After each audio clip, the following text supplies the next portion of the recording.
صحیح بخاری حدیث نمبر 441۔ رسول اللہ صلی اللہ علیہ وسلم فاطمہ رضی اللہ عنہا کے گھر تشریف لائے، دیکھا کہ حضرت علی رضی اللہ عنہا گھر میں موجود نہیں ہیں۔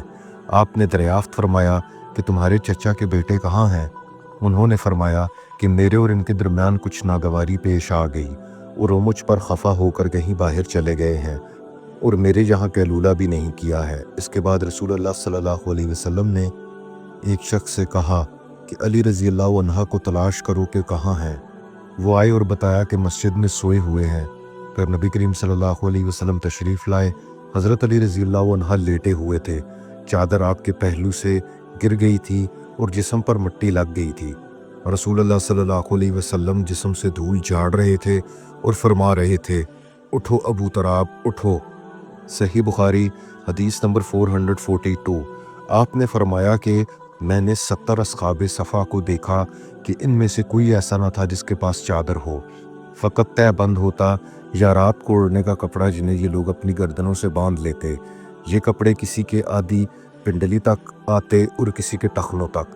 یہ حضرات ان کپڑوں کو اس خیال سے کہ کہیں شرمگاہ نہ کھل جائے اپنے ہاتھوں سے سمیٹتے رہتے تھے۔ صحیح بخاری حدیث نمبر 443۔ میں نبی کریم صلی اللہ علیہ وسلم کی خدمت میں حاضر ہوا۔ آپ اس وقت مسجد میں تشریف فرما تھے۔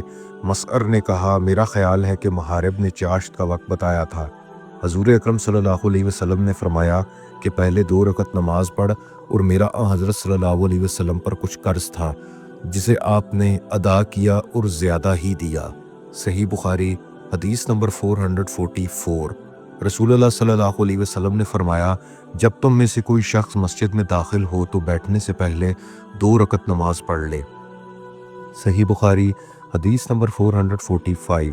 رسول اللہ صلی اللہ علیہ وسلم نے فرمایا، جب تک تم اپنے مصلی پر جہاں تم نے نماز پڑھی تھی بیٹھے رہو اور ریا خارج نہ کرو تو ملائکہ تم پر برابر درود بھیجتے رہتے ہیں، کہتے ہیں اے اللہ اس کی مغفرت کیجیے، اے اللہ اس پر رحم کیجیے۔ صحیح بخاری حدیث نمبر 446۔ نبی کریم صلی اللہ علیہ وسلم کے زمانہ میں مسجد نبی کچی اینٹوں سے بنائی گئی تھی۔ اس کی چھت کھجور کی شاخوں کی تھی اور ستون اس کی کڑیوں کے۔ حضرت ابو بکر رضی اللہ عنہ نے اس میں کسی قسم کی زیادتی نہیں کی، البتہ حضرت عمر رضی اللہ عنہ نے اسے بڑھایا اور اس کی تعمیر رسول اللہ صلی اللہ علیہ وسلم کی بنائی ہوئی بنیادوں کے مطابق کچی اینٹوں اور کھجوروں کی شاخوں سے کی، اور اس کے ستون بھی کڑیوں ہی کے رکھے۔ پھر حضرت عثمان رضی اللہ عنہ نے اس کی عمارت کو بدل دیا اور اس میں بہت زیادتی کی۔ اس کی دیواریں منقش پتھروں اور گچ سے بنائیں، اس کے ستون بھی منقش پتھروں سے بنوائے اور چھت ساگوان سے بنائی۔ صحیح بخاری حدیث نمبر 447۔ ابو سعید خدری رضی اللہ عنہ کی خدمت میں جاؤ اور ان کی حدیث سنو۔ ہم گئے، دیکھا کہ ابو سعید رضی اللہ عنہ اپنے باغ کو درست کر رہے تھے۔ ہم کو دیکھ کر آپ نے اپنی چادر سنبھالی اور گوٹھ مار کر بیٹھ گئے۔ پھر ہم سے حدیث بیان کرنے لگے۔ جب مسجد نبوی کے بنانے کا ذکر آیا تو آپ نے بتایا کہ ہم تو مسجد کے بنانے میں حصہ لیتے وقت ایک ایک اینٹ اٹھاتے، لیکن عمار 2 اینٹیں اٹھا رہے تھے۔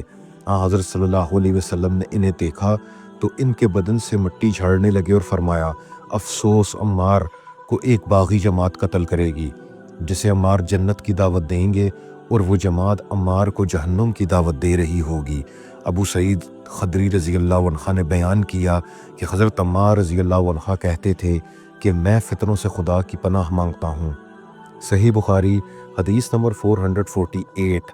نبی کریم صلی اللہ علیہ وسلم نے ایک عورت کے پاس ایک آدمی بھیجا کہ وہ اپنے بڑے ہی غلام سے کہیں کہ میرے لیے ممبر لکڑیوں کے تختوں سے بنا دے جس پر میں بیٹھا کروں۔ صحیح بخاری حدیث نمبر 449۔ ایک عورت نے کہا، یا رسول اللہ، کیا میں آپ کے لیے کوئی ایسی چیز نہ بنا دوں جس پر آپ بیٹھا کریں؟ میرا ایک بڑا ہی غلام بھی ہے۔ آپ نے فرمایا، اگر تو چاہے تو ممبر بنوا دے۔ صحیح بخاری حدیث نمبر 450۔ مسجد نبوی کی تعمیر کے متعلق لوگوں کی باتوں کو سن کر آپ نے فرمایا کہ تم لوگوں نے بہت زیادہ باتیں کی ہیں، حالانکہ میں نے نبی اکرم صلی اللہ علیہ وسلم سے سنا ہے کہ جس نے مسجد بنائی، بقیر راوی نے کہا، میرا خیال ہے آپ نے یہ بھی فرمایا کہ اس سے مقصود اللہ تعالیٰ کی رضا ہو، تو اللہ تعالیٰ ایسا ہی ایک مکان جنت میں اس کے لیے بنائے گا۔ صدق اللہ العظیم۔ اللہ حافظ۔